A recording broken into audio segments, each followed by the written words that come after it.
여러분 안녕하십니까? 2025년 7월 4일 금요일 장마감 분석입니다. 와, 오늘 시장 참 묘했습니다. 분명 좋은 소식도 있었던 것 같은데 어제랑은 완전 딴판으로 시장이 꽤 많이 내렸어요. 네, 코스피가 1.99%, 코스닥은 2.21%나 하락했는데요. 어제 둘 다 1% 넘게 올랐던 거 생각하면 이거 왜 이러나 싶기도 하고요.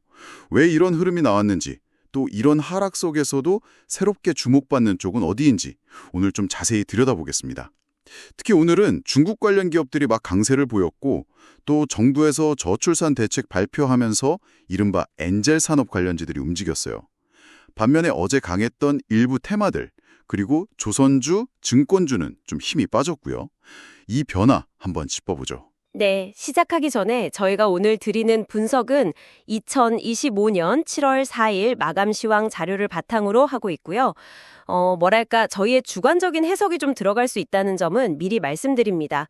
그리고 이게 특정 종목을 추천하거나 그런 건 절대 아니고요. 투자는 항상 원금 손실 가능성이 있으니까 최종 결정은 투자자 본인이 신중하게 하셔야 한다는 점 꼭 기억해 주십시오. 네, 맞습니다. 항상 유의해서 들어주시면 좋겠습니다. 자, 그럼 오늘 시장 구체적으로 어땠는지 한번 볼까요? 코스피는 3054.28, 코스닥은 775.80으로 마감했네요. 수급을 보니까 어제는 외국인이랑 기관이 같이 샀는데 오늘은 개인이 사고 외국인 기관은 팔았어요. 특히 기관이 코스피에서 많이 팔았네요. 네, 맞습니다. 오늘 시장은 전형적인 뉴스에 파는 셀더 뉴스 모습이 좀 강하게 나타났다고 볼 수 있어요. 예를 들면 대규모 수주 발표했는데 주가는 오히려 빠진다던가, 아니면 좋은 정책 나왔는데도 관련주들이 차익 매물에 밀리는 그런 현상이죠. 어제 아무래도 정책 기대감이나 해외 호재 때문에 좀 달아올랐으니까 오늘은 이익을 좀 챙기려는 움직임이 강했다, 이렇게 보입니다. 근데 이게 단기적으로 좀 과열됐던 걸 식히는 약간은 건전한 조정 과정으로도 볼 수 있을 것 같아요. 그런 와중에도 유독 뜨거웠던 쪽이 있었죠. 바로 중국 관련 기업들. 정부가 중국 단체 관광객 무비자 상시화 검토한다. 이 소식에 그냥 이스트아시아 홀딩스, CXI, 오가닉티 코스메틱, 로스웰, 글로벌 SM 줄줄이 상한가 갔어요. 네, 이게 중요한 게 그냥 기대감만 있는 게 아니라는 점이에요.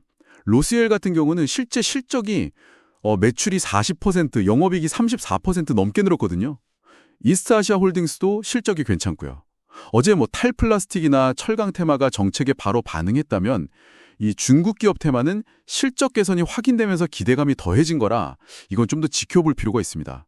주가 수익 비율, 그러니까 PER이 같은 지표도 좀 같이 보면 좋겠죠. 기업 이익 대비 주가가 어떤 수준인지 보여주는 거니까요. 네, 그렇군요. 그리고 또 하나. 엔젤 산업, 이쪽도 움직임이 있었어요. 정부가 내년 저출산 고령화 대책에 100조 원을 투입한다. 어마어마한 규모인데요. 에르코스, 웅진싱크빅, 아가방 컴퍼니 이런 종목들이 주목받더라고요. 네, 이쪽은 이제 막 정책 발표 나오면서 부각되기 시작한 약간 초기 단계라고 볼 수 있어요. 어제 그 탈플라스틱 테마가 새 정책 나오면서 급등했던 것처럼 이것도 이제 시작이니까 좀 장기적인 관점에서 지켜볼 필요가 있는 분야라고 생각합니다. 스테이블 코인 쪽도 움직임이 있었네요. 다날이 원화 스테이블 코인 컨소시엄 만든다고 해서 20% 넘게 급등했고, 미투온, 더즌 이런 곳들도 같이 올랐어요.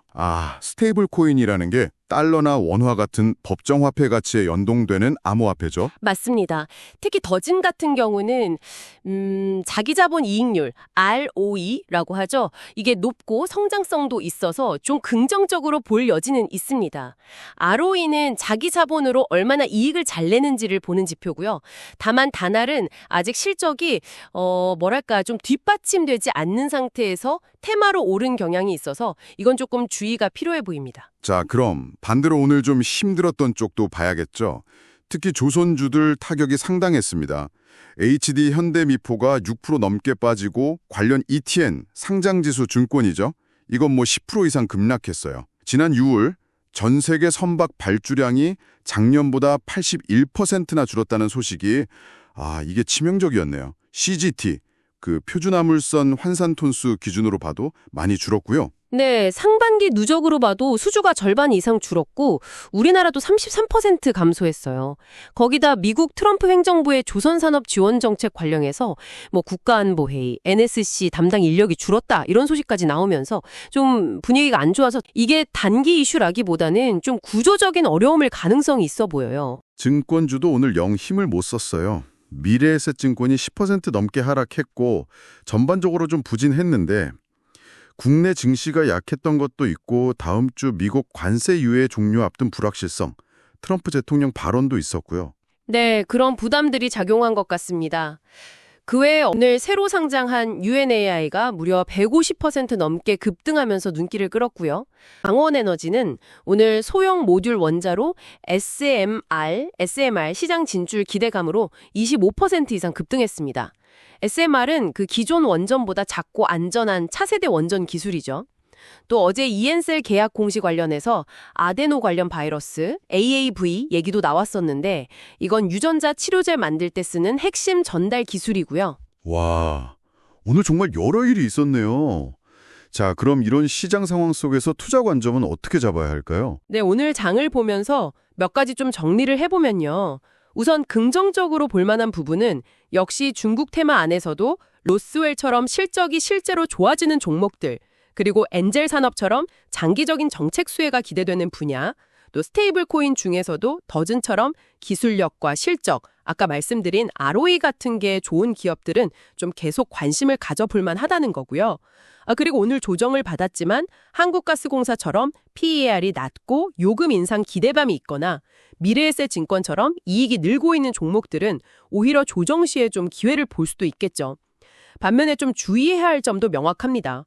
UNAI처럼 상장 첫날 너무 과도하게 급등한 경우나 다날처럼 실적은 아직인데 테마로만 확 오른 종목들은 단기 변동성이 클 수 있으니 유의해야 하고요. 그리고 오늘 좀 충격이 컸던 조선 업종은 그 구조적인 어려움이 좀 부각됐기 때문에 당분간은 좀 보수적으로 접근하는 게 어떨까 싶습니다. 어제 현대로템 주가 선반영 우려나 하이브 규제 리스크 말씀드렸던 것과 좀 비슷한 맥락이죠. 네, 알겠습니다. 오늘은 좋은 소식에도 불구하고 차익 실현 매물이 나오면서 시장이 조정을 받는 약간은 역설적인 하루였던 것 같습니다. 중국 관련주, 엔젤 산업이 새로 뜨고 조선주는 어려움을 겪는 이런 테마별 차별화가 뚜렷했네요. 네.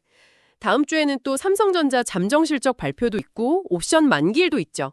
변수가 좀 있습니다. 코스닥 지수가 지금 780선 부근에서 기술적으로 좀 과매도 구간에 들어갈 수 있다는 분석도 있어서 반등 시점에 대한 관심도 커질 것 같아요. 늘 그렇듯이 단기템의 흐름보다는 기업의 어떤 지속관용한 성장 동력에 좀 더 주목하시면서 또 시장 변동성에 대비한 위험 관리도 잊지 않으시는 게 중요하겠습니다. 오늘 분석은 여기까지 듣겠습니다. 함께해 주신 여러분 고맙습니다. 모든 투자 결정은 신중하게 내리시길 바랍니다.